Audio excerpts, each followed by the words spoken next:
तीसरा क्वेश्चन देखेंगे, कह रहा है कि Mrs Pomfrey was responsible for ट्रिकीज poor condition describe in detail.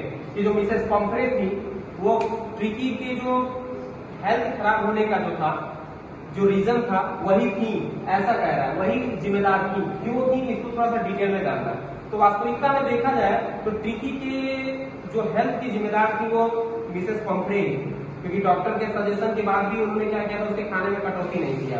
ठीक, कह रहा है यहाँ पे कि Mrs Pomfrey was responsible for the ट्रिकीज poor condition because after doctors instruction she did not cut down food and did not practice an exercise. कहने का मतलब है कि मिसेस पम्फ्रे उसके जो है खराब हेल्थ के लिए वो जिम्मेदार है। रीजन क्या था कि डॉक्टर के इंस्ट्रक्शन के बाद, डॉक्टर के निर्देश के बाद भी उसने उसका खाने में कटौती नहीं किया उन्होंने, और उसको एक्सरसाइज भी नहीं करवाया, जिसकी वजह से क्या हुआ, she gave him more and more foods like liver pots, मांस, बिस्किट, केक, ड्रिंक। और उसके मना करने के बाद भी, डॉक्टर के मना करने के बाद भी खाने पे खाना देते चली गई। जैसे लिवर कॉट्स हो गया, बिस्किट हो गया, क्रीम हो गया, ठीक है, और उसके साथ साथ उसको वाइन भी पिलाती थी।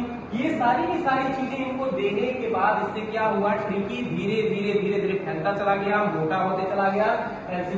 Bowl of milk added Horlicks, और उन्होंने ये भी बताया था कि जब तक हमारा कुत्ता एक बाउल दूध जो है रात के समय में हॉर्लिक्स डाल करके, जब तक घोल करके, जो उसको घोल करके दिया जाता है, पी नहीं लेता, तब तक उनके कुत्ते को नींद नहीं आती है। सोच लीजिए ये बात ना। And that's reason that the Tricki's become very fat and lazy dog. इसका रीजन था कि जो ट्रिकी था वो बहुत ज्यादा मोटा हो गया था, बहुत ज्यादा अनफिटेड जो था डॉग हो गया था, अनइंटरेस्टेड कुत्ता हो गया था। तो इसलिए मिसेस पम्फ्रे इसके लिए बहुत बड़ी जिम्मेदार थी, इसका जो हेल्थ था वो खराब था। अगला जो क्वेश्चन ये कह रहा है, right the characteristics of tricky, one of the most important question for board exam. देखिए ट्रिकी का चरित्र चित्रण करना है तो सबसे पहले इसकी परिभाषा में हम देखेंगे, इंट्रोडक्शन में बात करेंगे। तो tricky was very great dog. एक बात तो है, इस स्टोरी में ये पता चल गया कि ट्रिकी जो था एक बहुत ही लालची कुत्ता था। ठीक, his mistress name was Mrs Pomfrey, और इसकी जो मालकिन थी वो थी मिसेस पम्फ्रे। कह रहा है इसलिए कि Mrs Pomfrey she like him very much, वो उसको बहुत ज्यादा पसंद करती थी। And she provide him everything, और उसकी जरूरत की चीजें, उसकी फेवरेट चीजें, वो सारी की सारी चीजें वो उसको प्रोवाइड करती थी। ग्रीडी डॉग, अगला हेडिंग, ग्रीडी डॉग का मतलब हो गया लालची कुत्ता। तो ये स्टोरी बताई रहा है, he was a very greedy dog, ये बहुत ज्यादा लालची कुत्ता था।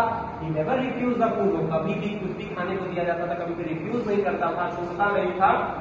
Always had food each hour, हर घंटे कुछ न कुछ खाते रहता था, जिसका रीजन था, उसका रिजल्ट क्या आया, ही बिकम वेरी फैट, वो मोटा होता चला गया। और एक समय ऐसा आया कि वो इतना मोटा हो गया कि खड़ा भी नहीं हो पा रहा है, चल भी नहीं पा रहा है, और धीरे धीरे अनइंटरेस्टिंग डॉग होता गया, अनएक्टिव कुत्ता होता चला गया। बिकम इल, अब चूंकि रीजन तो ये थी कि भाई जितना ज्यादा वो खाएगा, खाता गया, इतना मोटा हो गया कि शरीर में फैट्स इतने ज्यादा हो गए, इतने ज्यादा मसल्स हो गए कि हिलना डुलना मुश्किल हो गया, तो बीमार तो पड़ना एकदम निश्चित ही था। After more and more eating he become very fat dog. देखिए खाने दर खाना खाते गया, हर घंटे दर घंटे खाते एक समय ऐसा है कि वो इतना ज्यादा मोटा हो गया और बीमार पड़ गया। अब हिलेगा डुलेगा नहीं, एक्सरसाइज नहीं करेगा, खाएगा पिएगा खाली तो बीमार पड़ेगा।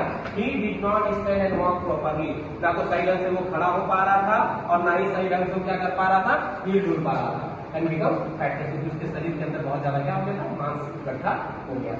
तो हॉस्पिटलाइज, तो जाहिर सा बात है जब बीमार पड़ेगा तो हॉस्पिटलाइज का मतलब क्या है, हॉस्पिटल में एडमिट होना ही होना है। आफ्टर ही बिकम हॉस्पिटलाइज, देखिए ये जब कंडीशन ये रहा, इसके बाद वो धीरे धीरे क्या होने लगा, हॉस्पिटल में ले जाकर उसको एडमिट करवाया गया। जब क्या कर रहा था वो एक्चुअली में, वॉमिट मतलब उल्टी हुए जा रहा था उसको, और डॉक्टर हराट ने उसको क्या दिया था, एक्चुअली कोई मेडिकल ट्रीटमेंट तो दिया ही नहीं था उसको, तो ना कोई दवा ना कोई इंजेक्शन, इस तरह की कोई किसी भी ट्रीटमेंट को उसने नहीं किया था। And but after some days he start to recovery, लेकिन कुछ भी समय के बाद उसके अंदर क्या हो गया, रिकवरी होना क्या हो गया, स्टार्ट हो गया, धीरे धीरे उसके अंदर बदलाव होना